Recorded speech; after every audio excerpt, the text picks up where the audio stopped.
ओम सभी को नमस्ते। मंत्रोच्चारण।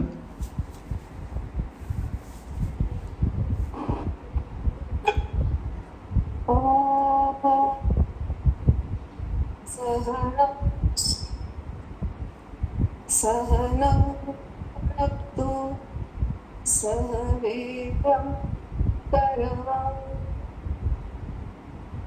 तेजस्विनावधीतमस्तु मा विद्विषावहै। ॐ शान्ति शान्ति शान्ति। वेदांत दर्शन की कक्षा संख्या 168 है। तीसरे अध्याय का चौथा पाठ चल रहा है। इसके हमने 19वें और 20वें सूत्र को लेकर के विचार किया है। 19वां सूत्र है अनुष्ठेयम बादरायणः साम्य श्रुतेः। नमस्ते स्वामी जी। इसमें प्रसंग की बात है उपासना कर, और आचार्य जैमिनी जी ने कहा था कि उपासना के साथ हम कर्म अनुष्ठान को भी जोड़ें। इसके लिए उन्होंने राजा जनक का उदाहरण भी दिया था कि राजा जनक इतने बड़े विदेह कहे जाते थे, इतने उपस्थित थे, उसके बाद भी वो बड़े बड़े याद किया करते थे। लेकिन ऋषि बादरायण जी, आचार्य बादरायण जी ने उनके सभी प्रश्नों का उत्तर दिया और कहा कि जैसे उदाहरण इसके मिलते हैं ये सारे की सारी बातें मुमुक्षु के लिए नहीं है। जो मुमुक्षु है वो तो अपने ब्रह्मनिष्ठ होकर ही ईश्वर को प्राप्त कर सकते हैं। फिर उसके बाद प्रसंग आया ऊर्ध्वरेतस का, तो यहाँ पर वो कह रहे हैं अनुष्ठेयम बादरायणम साम्य श्रुते। आचार्य बादरायण जी कहते हैं कि सभी आश्रम वासियों को ऊर्ध्वरेतस होने के लिए अनुष्ठान करना चाहिए, सबके लिए एक समान श्रुति है। इसके बाद वो बताते हैं कि सभी आश्रमों के लिए ब्रह्मचर्य, गृहस्थ, वानप्रस्थ, इन तीनों के लिए क्या क्या करने चाहिए, इसका अनुष्ठान जो है श्रुतियों में किया गया। जैसे वो कहते हैं कि सबसे पहले यज्ञो अध्ययनम दानमी प्रथम, जो प्रथम गृहस्थ आश्रम है उसमें यज्ञों का विधान है, अध्ययन करना चाहिए, स्वाध्याय करना चाहिए और दान करना चाहिए। और तपा एक द्वितीय, और दूसरा जो वानप्रस्थ आश्रम है वह उसके लिए तप का विधान किया गया है। लेकिन उसी वानप्रस्थी के लिए तप का विधान है जिसने विधि पूर्वक पहले ब्रह्मचर्य का पालन किया है, गुरु के कुल में रहकर विद्याध्ययन किया है, उसके बाद वो गृहस्थ में गया और उसके बाद वो वानप्रस्थ में आया। इसके बाद जो ब्रह्मचारी है उसके लिए उन्होंने कहा कि उसे आचार्य कुल में रहकर विद्याध्ययन करना चाहिए, ब्रह्मचर्य पूर्वक रहना चाहिए। इस प्रकार ये एक ही प्रयोग धर्म स्कंध है। ये तीनों ही आश्रम जो है धर्म के स्कंध ले जाते हैं, क्योंकि तीनों में कर्म के साथ कर्म के का विधान किया है और ये तीनों आश्रम कर्म पर निर्भर आश्रित है। इसके बाद आता है चौथा आश्रम जो है संन्यास आश्रम। उन्होंने कहा कि इस आश्रम में विधान किया गया है कि सन्यासी जो है वो सेवा करे, परोपकार करे, क्योंकि बहुत कर्म वो पहले कर चुका है, अन्य आश्रमों में कर चुका है, अब उससे कर्म की अपेक्षा नहीं है। वह योगी है, ब्रह्मनिष्ठ होकर रहे पर अमृतत्व को प्राप्त करे। ब्रह्म संस्थो अमृतत्व में थी, तो सन्यासी जो है ब्रह्म लोक को ही चाहते हैं और किसी लोक की कामना सन्यासी से नहीं करते। और फिर उसके लिए जो है वो प्रयोजन सुनिश्चित, वो अपना प्रयोजन सुनिश्चित कर चुके होते हैं, इसीलिए वो यज्ञ हैं, सन्यासी हैं और योगी बनकर रहते हैं, ब्रह्म भाव में निष्ठ होकर रहते हैं। इसीलिए लंबे समय तक जब वो ब्रह्मनिष्ठ होकर उपासना करते हैं तो मृत्यु के पश्चात लंबे समय तक वो ब्रह्म के आनंद का पालन करते हैं। इसके बाद उन्होंने एक और विशेष बात कही कि ये इन आश्रमों का विधान तो है, पर ऐसा जरूरी नहीं है कि कोई व्यक्ति क्रम से ब्रह्मचर्य, गृहस्थ, वानप्रस्थ में जाए। यदि किसी में योग्यता है तो वो ब्रह्मचर्य आश्रम से सीधा संन्यास आश्रम में ही आ सकता है, यदि वो मुमुक्षु है और अपने अनुष्ठान के द्वारा ब्रह्मनिष्ठ रहकर तपस्या के द्वारा ब्रह्म को प्राप्त कर सकते हैं। इस प्रकार छांदोग्य में सब आश्रमों के लिए अनुष्ठान और कर्तव्य बताए गए हैं और तीनों ही आश्रमों के समान सन्यासी के लिए भी ऊर्ध्वरेता बनने का विधान। जी, तो इसमें इस सूत्र में यज्ञो अध्ययनम दानमिति प्रथमः, तप एव द्वितीयः, ब्रह्मचारी आचार्य कुलवासी तृतीयः, ये जो तीन धर्म स्कंद बताए गए हैं प्रथमा कह करके गृहस्थ को बताया, द्वितीय कह करके वानप्रस्थ को कहा है, तृतीय कह करके ब्रह्मचारी को कहा। आप में से किसी ने कोई प्रश्न नहीं किया तो प्रथमा तो ब्रह्मचारी होना चाहिए, द्वितीय तो गृहस्थ होना चाहिए, तृतीय वानप्रस्थ होना चाहिए। आप में से किसी ने प्रश्न किया नहीं है। जब किया नहीं तो मैं बताया नहीं, ठीक है ना। तो अब आप पूछ ही नहीं रहे तो मैं ही बता देता हूँ। यहाँ पर मन में ये प्रश्न आ रहा था कि इसको तृतीय प्रथम क्यों कहते हैं, इसको द्वितीय क्यों कहते हैं। देखिए, आपके मन में क्या आता है क्या नहीं आता है, ये जब तक आप अपने भावों को अभिव्यक्त नहीं करोगे तब तक सामने वाले को पता नहीं लगेगा। आप मन में कुछ भी सोचते रहिएगा, अच्छा या बुरा, जब तक उसको क्रिया में नहीं लाते हैं तब तक पता नहीं चलेगा। तो शास्त्रों में मैंने पहले भी अनेक बार आप लोगों को बता चुका हूँ, आप भूल जाते हैं इसलिए फिर दोबारा बताना पड़ रहा है। शास्त्रों में दो प्रकार का कथन होता है। एक कथन होता है पाठक्रम, केवल गिनाया जाता है और अर्थ आपको अपने आप लगाना होता है, क्रम अपने आप को आपको बनाना होता है। और दूसरा होता है जिसको कहते हैं अर्थक्रम। अर्थक्रम का मतलब है जैसा अर्थ होना चाहिए उसको वैसा ही क्रम में रखा जाता है। तो यहाँ अर्थ तो ये है कि पहला ब्रह्मचर्य आश्रम है, उसके बाद दूसरा अर्थ गृहस्थ आश्रम है, उसके बाद वानप्रस्थ है, उसके बाद संन्यास है। तो यहाँ पाठक्रम है, अर्थक्रम नहीं है। ये आप सबको समझना चाहिए। दो प्रकार का क्रम होता है। लिख के रखो, बीच बीच में दोहराते रहा करो तो आपको याद रहेगा। लिखेंगे नहीं, दोहराएंगे नहीं तो भूल जाएंगे। ये नियम है कि जो मुख्य सिद्धांत होते हैं, मुख्य बातें होते हैं, उसको लिखना होता है और उसको बार बार दोहराना होता है, तभी जा कर के वो हमारे मन में बैठते हैं। पाठक्रम और अर्थक्रम। तो आइए, दूसरा सूत्र है विधिर्वा धारणवत। स्वामी जी नमस्ते जी। इस चतुर्थ पाद में ये सिद्धार्थी और प्रश्नकर्ता रूप में प्रस्तुत ना करके दो पक्ष के प्रस्तुत करते, एक पक्ष में बाधारण ऋषि और दूसरा पक्ष में शिष्य दैविनी एक पक्ष को रखते। बाधारण कहते हैं कि उपासना द्वारा ही मोक्ष प्राप्त होगा। शिष्य जैमिनी पक्ष में रखते हैं कि कर्मों को जोड़ना चाहिए। इस क्रम में जैमिनी ने कहा यज्ञ में द्रव्य का संस्कार करना, बड़ा बड़ा यज्ञ में छोटा यज्ञ करना, जनक राजा जैसे यज्ञ में दक्षिणा देते, विद्या और कर्म को सहकारी रूप में समन्वय रखना, ब्रह्मचर्य का समावर्तन के बाद में कुटुंब में जाके स्वाध्याय कर्म का, ये जो कर्म को बताया है उसको हिसाब से ये पक्ष रखता है कि बाधारण ने कि ये सब तीन आश्रम के लिए ये सकाम कर्म। चार आश्रम वाला मोक्ष को चाहते हैं, लेकिन ये तीन आश्रम में ये जो काम करते हैं ये सब सकाम कर्म। लेकिन जो ब्रह्म विद्या को प्राप्त करके उद्धरता होके विद्या पूर्वक श्रद्धा पूर्वक वन गमन करके वो प्राप्त करते, वो सन्यासी क्रम में आके वो निष्काम कर्म ही करते, कम या ज्यादा। इसलिए ये जो सन्यास क्रम है इसके लिए एक विधान है जो कि 19वां सूत्र में बताया कि उसको बताने के लिए 19वां सूत्र बताया ये विधि है, विधान सन्यास आश्रम के लिए ही। उसके बाद में 20वां सूत्र भी उसी बारे में बताते हैं, लेकिन वो कम नहीं है, वो सूत्र सफिशिएंट है। इसके दूसरे एग्जाम्पल हिसाब से वो फिर बताते हैं 20वां सूत्र। यहाँ पर एक उदाहरण लेते हैं जो कि मीमांसा दर्शन से, जहाँ की यज्ञ जो होता है वहां पर समिधा के साथ अग्नि को लेना जाता है। जैसे कि नीचे समिधा में नीचे पकड़ते हैं और अग्नि को लेके जाते नीचे पकड़,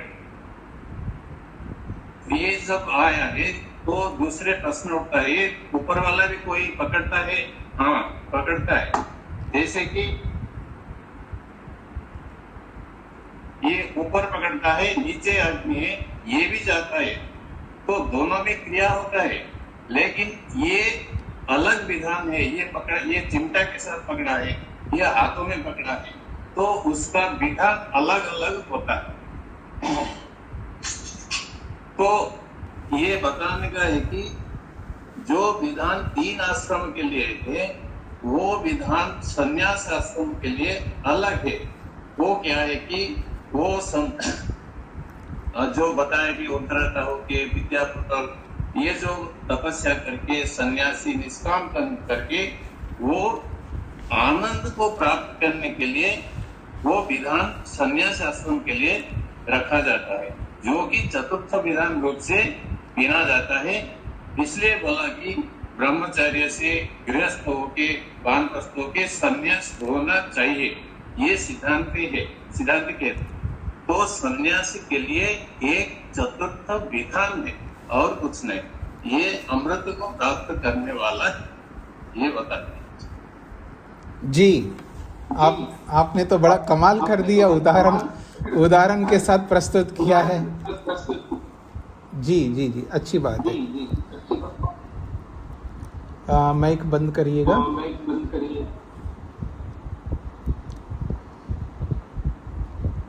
अजीत जी को क्या कहना है? जी स्वामी जी नमस्ते जी। मैं ये पाठक्रम और अर्थक्रम के बारे में थोड़ा सा और जानना चाह रहा था स्वामी जी। तो आपको बाद में इनमें से कोई भी बता देंगे जी, इनसे किसी से पूछ लेना, वो बता देंगे, ठीक है जी।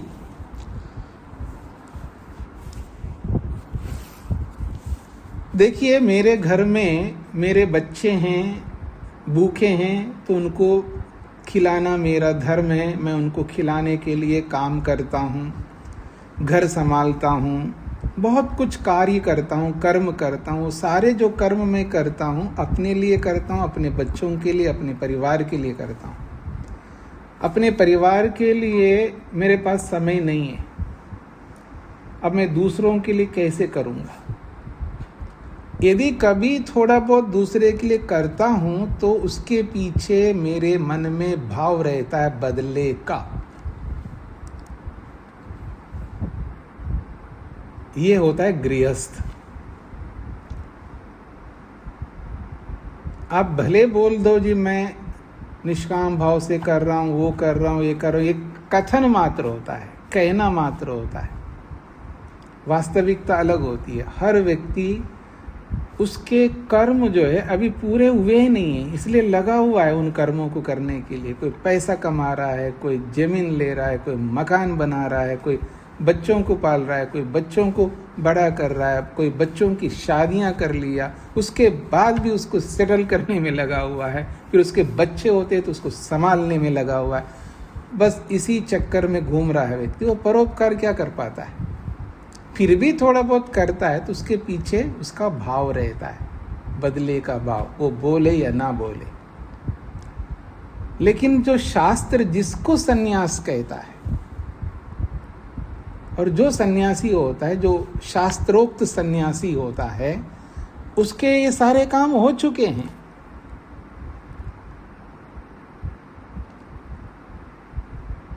उसके ये सारे काम हो चुके हैं। अब उसको कोई कामना नहीं है। कामना वाली सारी चीजें हो चुकी है, कामना उसकी पूरी हो गई, आप तक कामा हो गए वो। अब वो जो भी करता है वो अतिरिक्त करता है, उसी को सेवा कहते हैं वास्तव में। क्योंकि उसको कुछ पाने के लिए कुछ आप दें, कुछ लोक में उसको ऐशना नहीं होती। बोला है ना, लोकेशना नहीं होती है। लोकेशना उसको होती है जिसने अभी कुछ किया ही नहीं है, उसको कुछ करना है, उसके लिए लोकेशना होती है। पुत्रेशना उसी को होती है कुछ उसने बनाए नहीं है पुत्रों को, चाहे वो अपनी संतति को हो या अपने शिष्यों को। तो ये जो ऐषणा है, ऐषणाओं में वो व्यक्ति लगता है जिसने ऐषणाओं को पूरा किया नहीं, उसको भोगा नहीं, ऐषणाओं को समझा ही नहीं, उसको फील नहीं किया, अनुभव नहीं किया, और वो तो सब कुछ अनुभव कर चुका होता है, चाहे इस जन्म में कर ले या पिछले जन्म में कर ले। कोई गृहस्थ आदि में जाकर के जब योग्यता के आने पर याज्ञवल्क्य जैसे जब जाते हैं आगे, तो वो अनुभव कर चुका हुआ होता है। अगर कोई ब्रह्मचर्य से सीधा जा रहा है तो वो पिछले जन्म में अनुभव कर चुका होता है। इतना आसान नहीं है यूं जाना। केवल कपड़े रंगने की बात नहीं हो रही है, कपड़े जो ले रहा है वो योग्यता आने वाला, योग्यता के प्राप्त होने वाला उस स्थिति में जा रहा है, तो वो है निष्काम कर्म।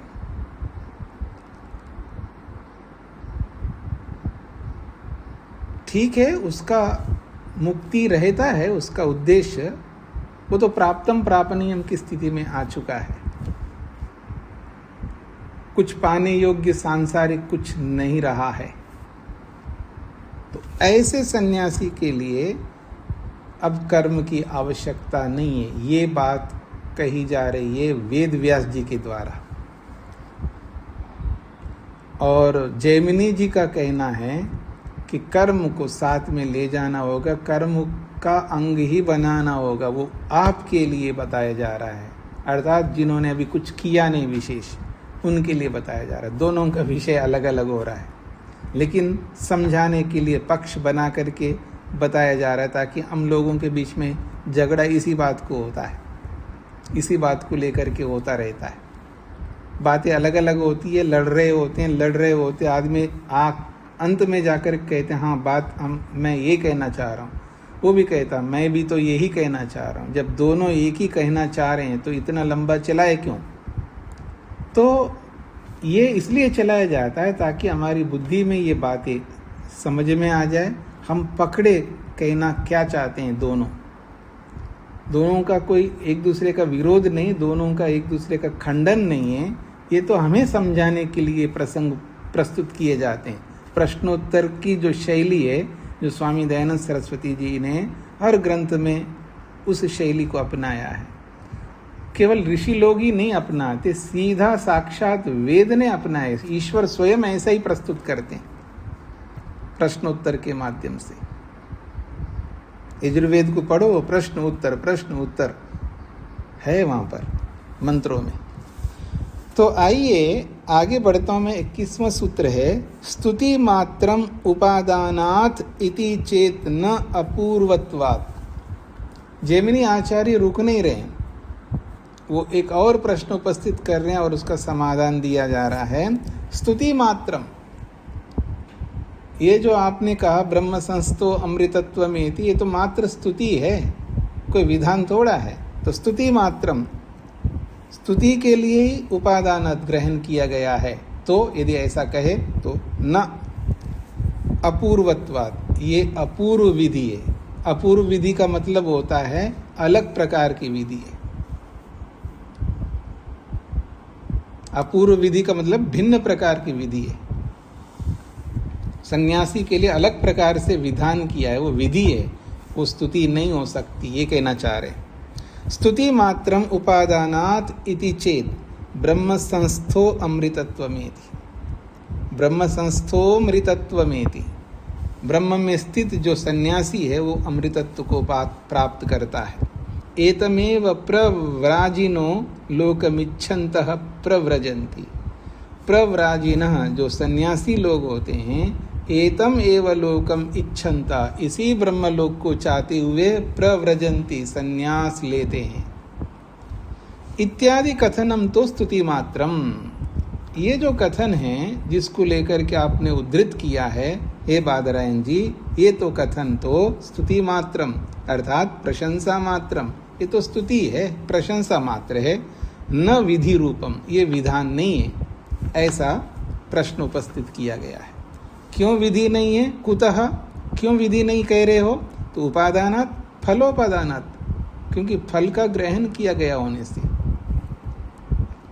फल को ध्यान में रख कर के बात कही गई होने से। इति चेद उच्चेता तर्रि, यदि ऐसा प्रश्न करता चाहे जैमिनी जी हो या कोई भी हो, ऐसा प्रश्न करे तो कहते हैं नैवम वक्तव्यम, ऐसा नहीं कह सकते आप। क्यों नहीं कह सकते हैं? अपूर्वत्वात्, ये तो अपूर्व विधि है। तस्य अपूर्व विधानात्, ये अपूर्व विधान होने से। अपूर्व क्या होता है? अपूर्वम न पूर्वम अपूर्वम। और जब निषेध वाक्य होता है, उस निषेध के अनेक अर्थ होते हैं, पहले भी अनेक बार बताया था आपको।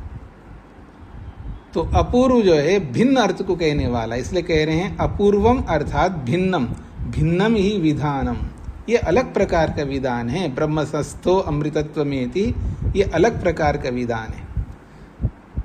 अपूर्वम अर्थात भिन्नम ही विधानम एतद, ये अलग प्रकार का विधान है। कौन सा?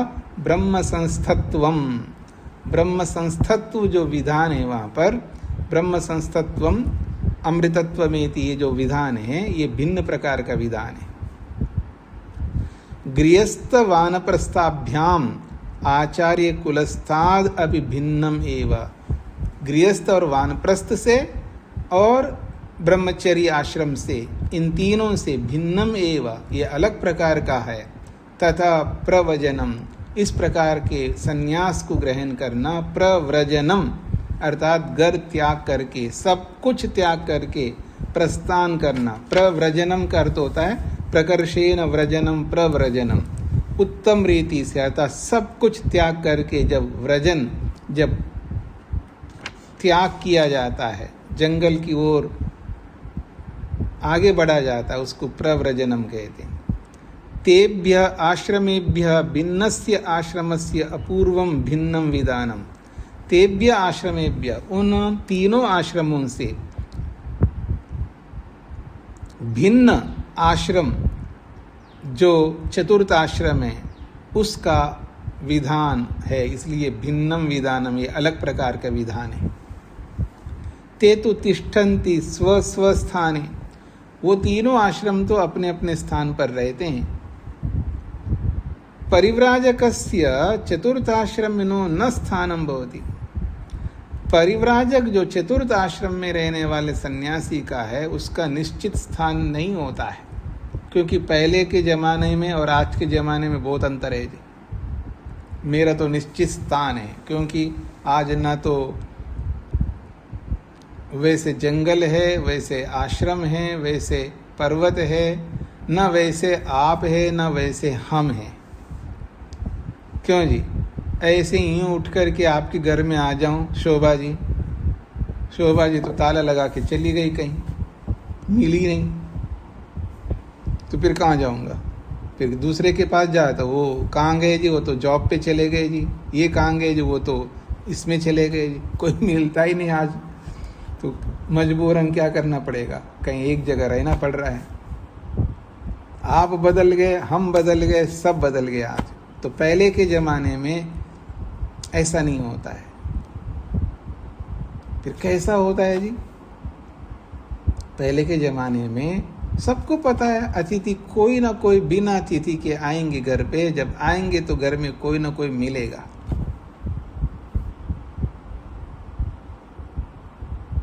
इसलिए बिना अतिथि के जाते थे, तो उसको कोई निश्चित स्थान नहीं होता था। पर बाकियों का तो तीनों का निश्चित स्थान है। ब्रह्मचारी का निश्चित स्थान गुरुकुल है, गृहस्थी का तो अपना निश्चित स्थान है, और वानप्रस्थी भी कहीं जंगल में जाता है तो जंगल में भी उसका स्थान निश्चित रहता है, कहीं एक जगह रहेगा। वो घूमता फिरता नहीं है, उसको तो एक जगह रहना है, तपस्या करनी है, बहुत सारे काम हैं उनके। एक सन्यासी है जिसके लिए निश्चित स्थान नहीं होता। यही कह रहे हैं ते तु तिष्ठन्ति स्वस्वस्थाने, वो तीनों आश्रम वाले तो अपने अपने स्थान में बैठते हैं, रहते हैं। परिव्राजकस्य चतुर्थाश्रमिनः, जो परिव्राजक चौथे आश्रम में रहने वाले सन्यासी का है, न स्थानम भवति, उसके लिए निश्चित स्थान नहीं होता है। सन्यासिनस्तु, सन्यासी लोग तो तेह स्म पुत्रेशनायाश्च वित्तेशनायाश्च लोकेशनायाश्च व्युत्थाय अथ भिक्षाचर्यं चरन्ति, वे तो इन तीनों ऐशनाओं से ऊपर उठ करके भिक्षाटन करते हैं। व्याख्या अनेक बार हो चुकी, इसलिए नहीं कर रहा हूँ।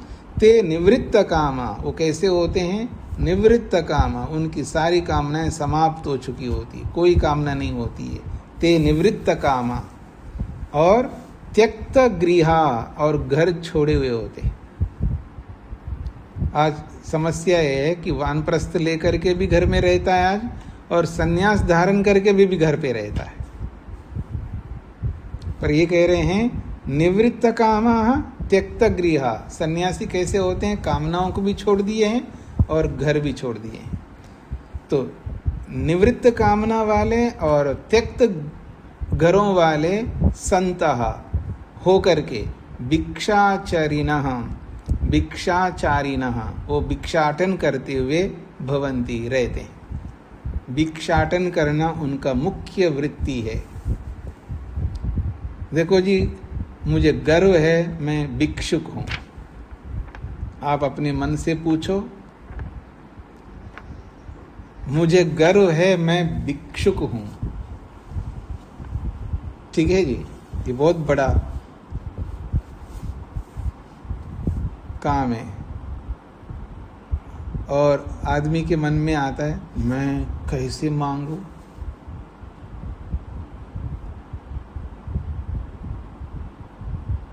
शकुंतला जी ने सन्यास ले लिया और अपने दामाद से मांगे। अरे बाप रे, क्यों जी? एक उदाहरण दे रहा हूं। तो आदमी के अंदर वो जो रहता है ना, अहम, त्यक्त गृह का मतलब सब कुछ त्याग करना पड़ता है। अहंकार ये वो सब छोड़ना पड़ता है। भिक्षाचारिणा, फिर भिक्षाटन करते हुए भवन्ति रहते। नहीं इत्थम विधानम अन्येषाम आश्रमाणाम क्वचित विधीयते।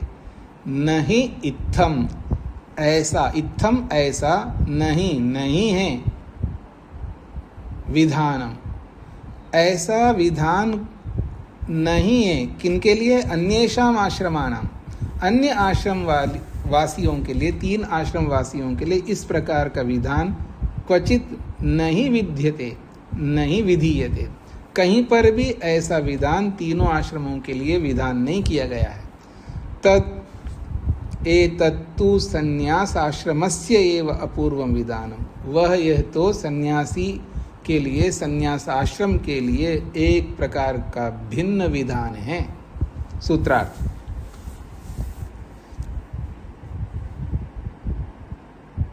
जो शास्त्र वचन आपने दिए हैं, जो शास्त्र वचन आपने दिए हैं,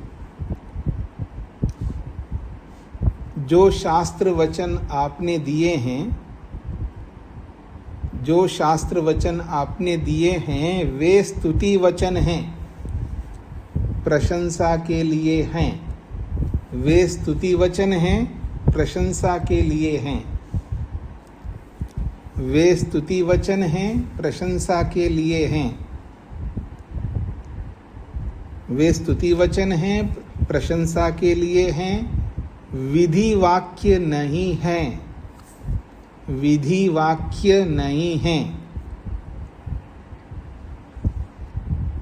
वे स्तुति वचन हैं, प्रशंसा के लिए हैं, विधि वाक्य नहीं है। ऐसा कहना उचित नहीं है, ऐसा कहना उचित नहीं है। ऐसा कहना उचित नहीं है क्योंकि, ऐसा कहना उचित नहीं है क्योंकि उन वाक्यों में भिन्न रूप से विधान है। क्योंकि उन वाक्यों में भिन्न रूप से विधान है।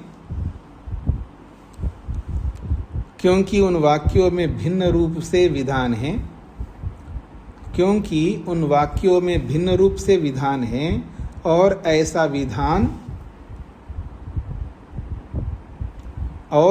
विधान बाकी आश्रमों के लिए नहीं किया गया है। और ऐसा विधान बाकी आश्रमों के लिए नहीं किया गया है।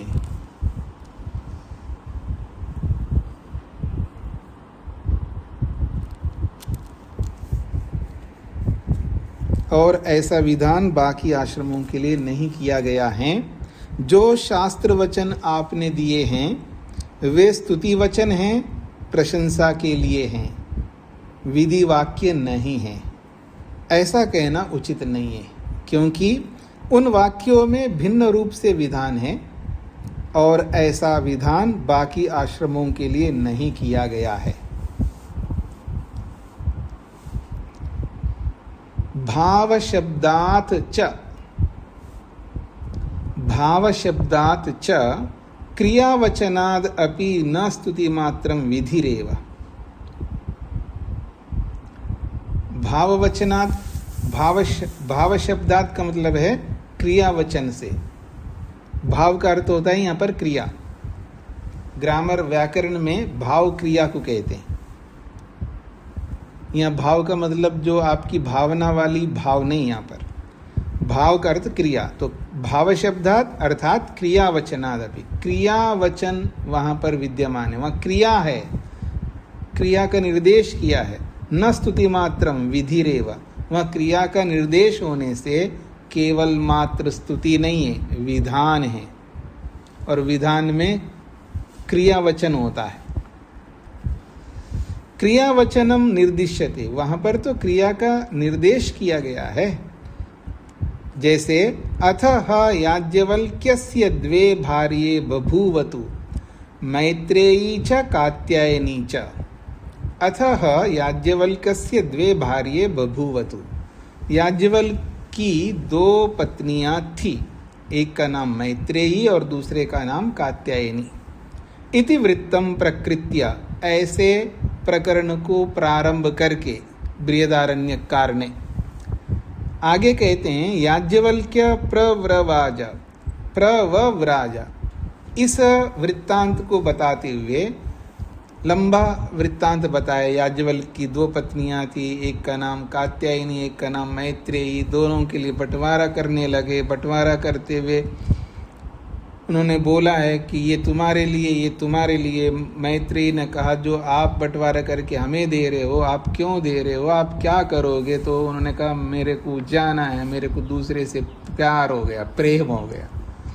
मेरे से इतना प्रेम करते हो, आप मेरे को छोड़ करके कैसे जा सकते हो? तो उन्होंने कहा मेरे को तो ईश्वर से प्रेम हो गया, तो मेरे को भी बताइए। ये लंबा एक प्रसंग चला और वो सारी बातें कह करके आगे कहते हैं याज्ञवल्क्य ये सारी बातें बता करके आगे प्रव्राजा, फिर वो प्रस्थान कर चुके घर छोड़ करके। और वो जब प्रस्थान करते हुए मैत्रेयी जी से कहते हैं हे मैत्रेयी एतावद अरे खलु अमृतत्वमिति ह उवा उक्त्वा याज्ञवल्क्य प्रव्राज। एतावद अरे, अरे हे मैत्रेयी एतावद बस यही खलु अमृतत्वम, अमृतत्व तो ऐसा है, इस तरह होता है, तो ऐसे अमृतत्व के लिए मैं जा रहा हूँ। इतिहा उक्त्वा ये बता करके मैत्रेयी को याज्ञवल्क्य प्रव्राजा, वो घर त्याग करके जंगल की ओर प्रस्थान कर गए। तो प्रव्राजा ये क्रियापद है, भाव शब्द है। तो प्रव्रजनम संन्यासस्य आचरणम अनुष्ठितम, ये जो प्रव्रजन है ये संन्यास आश्रम के आचरण को बता रहा है। संन्यास आश्रम के आचरण को अनुष्ठान करने के लिए बताया जा रहा है, इसलिए तद अनुष्ठेयम, इसलिए वो अनुष्ठान करना होगा, उसको व्यवहार में उतारना होगा। न स्तुति मात्रमिति गतम, ये मात्र स्तुति के लिए नहीं है, ये अनुष्ठान करने के लिए विधान किया गया है, ये कहना चाहते हैं। सूत्रार्थ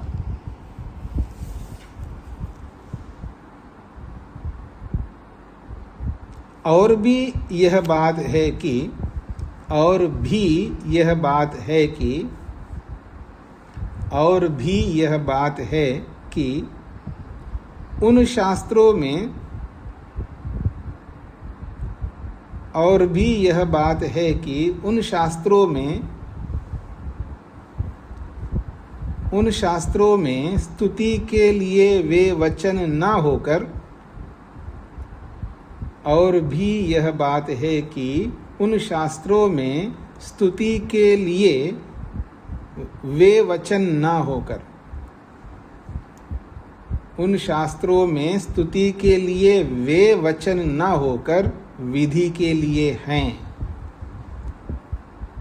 उन शास्त्रों में स्तुति के लिए वे वचन न होकर विधि के लिए हैं।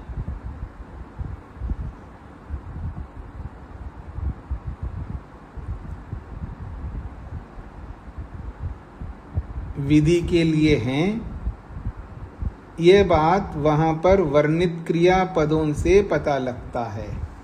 यह बात वहाँ पर वर्णित क्रियापदों से पता लगता है।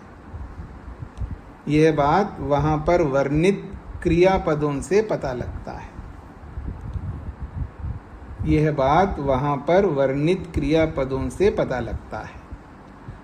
और भी यह बात है कि उन शास्त्रों में स्तुति के लिए वे वचन न होकर विधि के लिए हैं। यह बात वहाँ पर वर्णित क्रियापदों से पता लगता है। हाँ जी, अजीत जी। जी स्वामी जी, एक तो बताया कि प्रव्राज क्रियापद है जी, और ये जो दूसरा दिया है प्रव्रजनम, ये भाव में है। ये भाव में है, वो व्याकरण से पता लगे। प्रव्रजनम का मतलब है चलना। एक होता है चलता है और एक वो है चलना। चलना अलग बात है और चलता है अलग बात है। तो ये प्रव्रजनम का मतलब, पहले सुन लीजिएगा, जल्दी मत करिएगा। एक होता है जाता है और एक होता है जाना। तो जाना अलग है, जाता है अलग है। जाता है क्रियापद है और गमनम का अर्थ होता है जाना। गच्छति क्रियापद, गमनम जाना।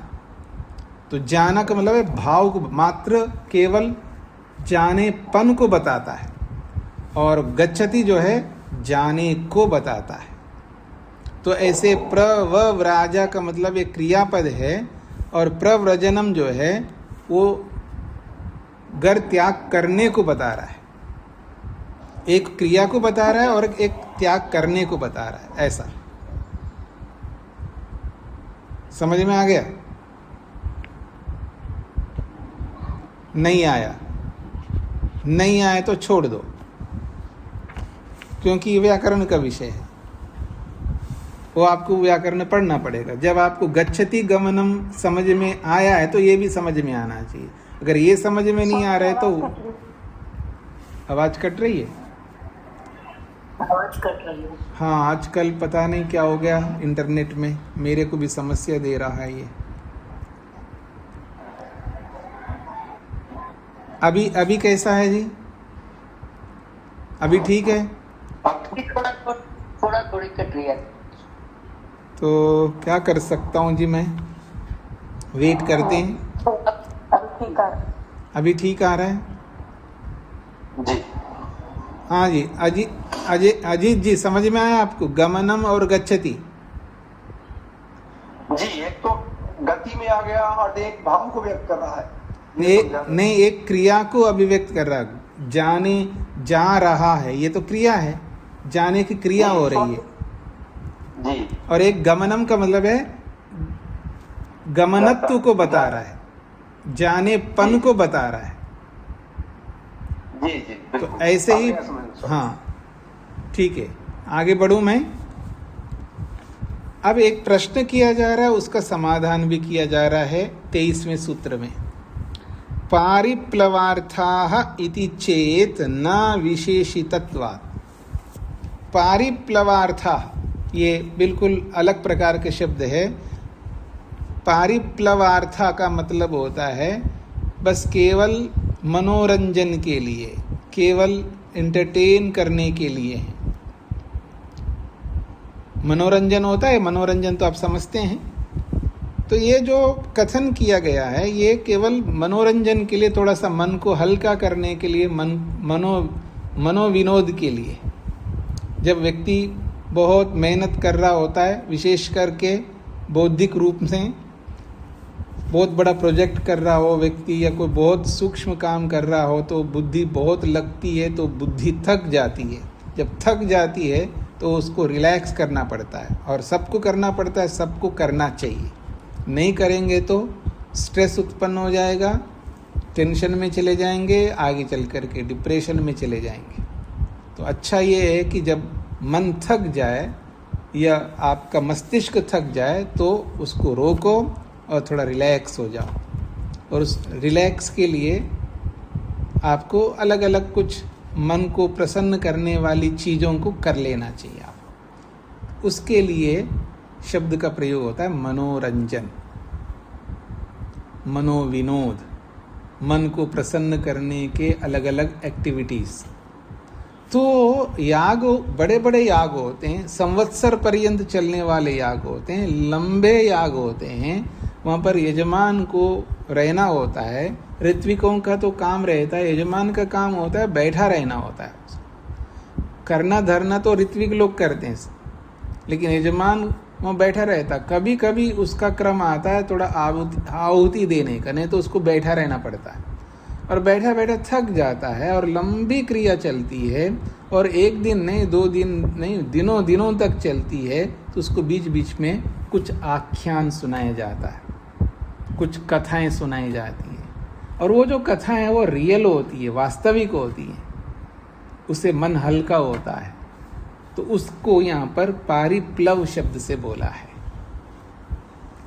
तो कहते हैं परिप्लवो मनः संप्रसादः। परिप्लव किसको कहते हैं? तो कहा मनः संप्रसाद, मन को प्रसन्न करना। संप्रसाद का अर्थ होता है खुश करना, प्रसन्न करना। परिप्लव का अर्थ है मन को प्रसन्न करना। तदर्थ उस मन के लिए जो है उसको पारिप्लव कहते हैं। मन को प्रसन्न करना, तो मन को प्रसन्न करने के लिए जो चीज है उसको पारिप्लव कहते हैं, अर्थात आख्यान, कथा। कथा हो गई पारिप्लव। परिप्लव का अर्थ होता है मन को प्रसन्न करना। मन को प्रसन्न करने वाले को पारिप्लव कहते हैं, अर्थात आख्यान, कथा। तो ये पारिप्लव अर्थात मनोविनोद, मनोरंजनम वा। मनोविनोद कहो या मनोरंजन कहो। मनोविनोदार्था मनोरंजनार्थाः संतीता याज्ञवल्क्य प्रमुखाः आख्यायिका। ये तो मनोविनोद के लिए, मनोरंजन के लिए संति वो हैं। कौन? याज्ञवल्क्य प्रमुखाः आख्यायिका। याज्ञवल्क्य जैसे प्रमुख विशेष आख्यान, कथाएं। न विध्यर्था इति चेदुच्येता। और वो जो याज्ञवल्क्य मैत्रेयी का संवाद है और श्वेतकेतु अरुण का संवाद है, उपनिषदों में बहुत सारे संवाद बताए गए हैं, ब्राह्मणों में भी बताया गया है, वेदों में भी बताया गया है। तो वो जो आख्यान है वो आख्यायिका है। याज्ञवल्क्य जैसे, याज्ञवल्क्य और मैत्रेयी का जो आख्यान है, ये सब न विद्यार्था, ये विधि के लिए नहीं, ये तो मनोरंजन के लिए। इति चेत उच्चेता तर्हि, ऐसा अगर कोई प्रश्न करे तो न सम्यक कथनम, तुम्हारा ये कहना उचित नहीं है। ये मनोरंजन ठीक है, मनोरंजन के लिए भी बोला जाता है। इसका ये मतलब नहीं है कि मनोरंजन के लिए है, इसका मतलब वो गलत है। मनोरंजन अनेक प्रकार से किए जाते हैं। काल्पनिक कहानियां बना करके भी मनोरंजन किया जाता है, वास्तविक रूप से भी मनोरंजन किया जाता है। स्पष्ट हो रहा है जी? आपको बता दूं, जो छोटे बच्चे होते हैं ना, जो जन्मदिन बनाते हैं, अब परंपरा ये हो गई है, भारत में रहते हम लोग, आप आर्य समाजी हो चाहे कोई समाजी हो, केक तो काटना ही है। क्यों जी? अब केक की प्रथा अलग है, ईसाइयों का है, क्या फ़र्क पड़ता है जी? केक ही तो है, वेज है, या मतलब इसमें कोई अंडा नहीं है। भाई कुछ भी नहीं है, भाई केक ही क्यों काटना है आपको? अब हवन करो, हलवा बनाओ, हलवा खिलाओ उसको, या और कुछ भी भारतीय परंपरा का आप यूज़ कर सकते हो। नहीं, आपको केक ही काटना है, चाहे कितने ही आप कट्टर आर्य समाजी हो तो भी आपको केक ही कटवाना है, क्योंकि वो दूसरे देशों की जो परंपरा है वो घर कर गई हमारे जीवन में। क्या फ़र्क पड़ता है जी? कोई फ़र्क नहीं पड़ता है। तो आपकी परंपराओं को वो लोग पालन करते हैं? नहीं करते हैं ना। तो फिर आप क्यों करेंगे? नहीं, अच्छी चीज तो कहीं से भी ले सकते, लो ना, तो आपकी अच्छी चीज वो क्यों नहीं ले रहे? अच्छा, व्यक्तिगत रूप से मेरे कोई समस्या नहीं, आप केक काटो चाहे कुछ भी करो। समस्या वहां आती है कि दूसरों की परंपराओं को तो हम याद रखते, अपनी परंपराओं को भुला देते। ये मेरे को समस्या है। मेरे कोई आपत्ति नहीं, आप केक काटो, कुछ भी करो, आप क्रिसमस भी बना लो, आप पता नहीं क्या क्या बनाते रहते हो, लेकिन हमारी परंपरा को भुला दिया आपने। हमारी सारी परंपराओं को भूल गए आज के बच्चे, ना आप बताते हैं और वो ना करते हैं, क्योंकि आप दूसरों की परंपराओं को करने में लगे हुए, तो अपनी परंपराओं को कब करोगे आप? तब वहाँ समस्या होती है।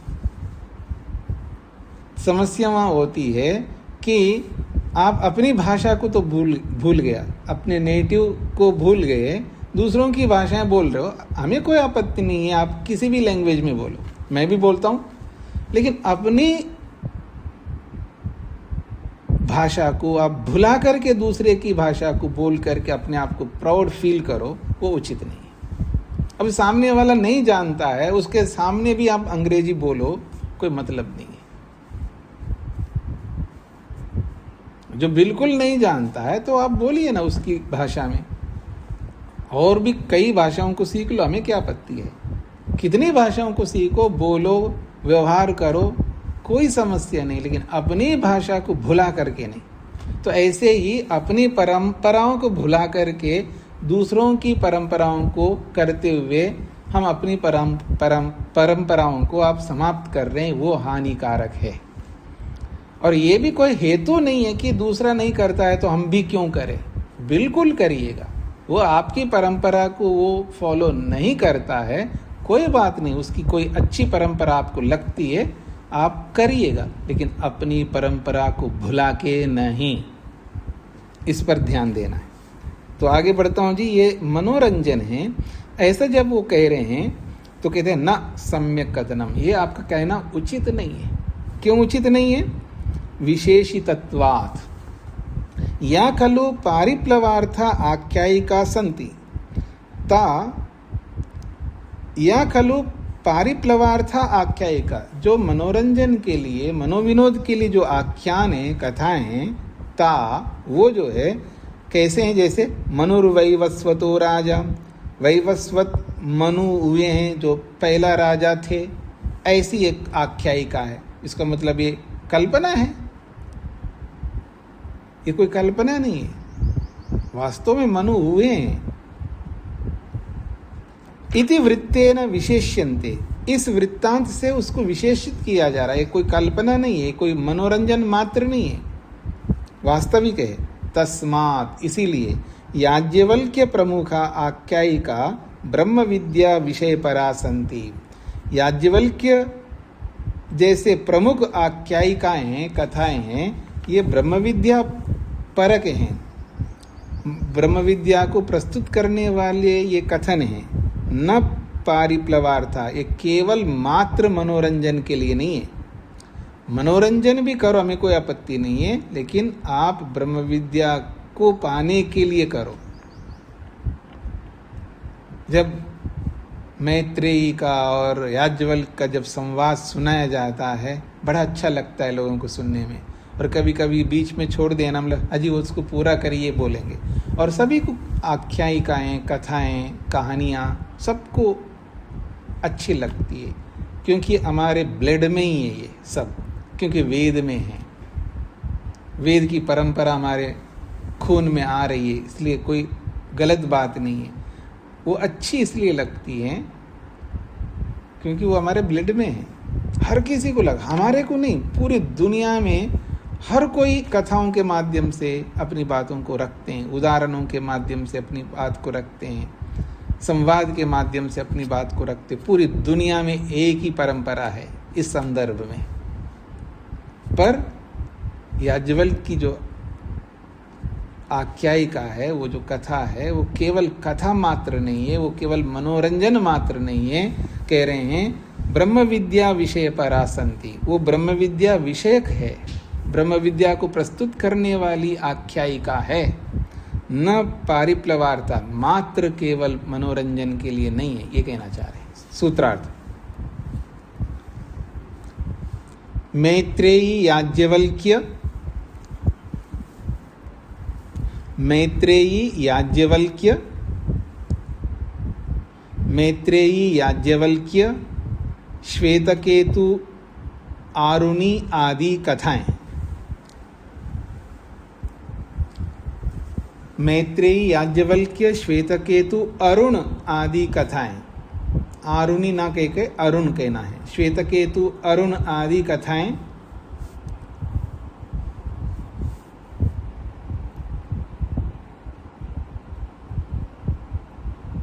मात्र मनोरंजन के लिए नहीं है, मात्र मनोरंजन के लिए नहीं है, मात्र मनोरंजन के लिए नहीं है,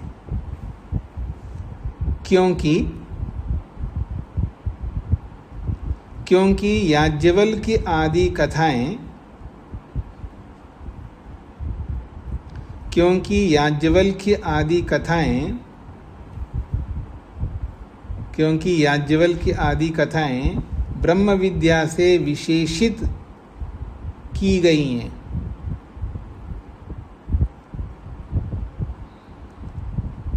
क्योंकि याज्ञवल्क्य आदि कथाएं ब्रह्म विद्या से विशेषित की गई हैं।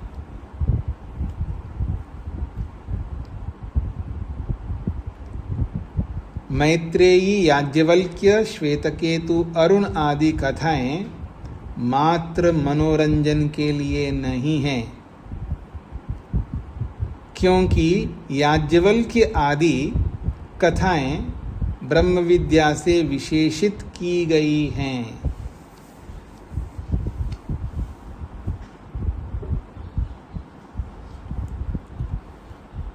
तथा च एकवाक्यता उपबंधात्, तथा च एकवाक्यतोपबंधात्। 24वां सूत्र छोटा सा है। तथा च, अथ च, और भी एक बात हम कहना चाहते हैं।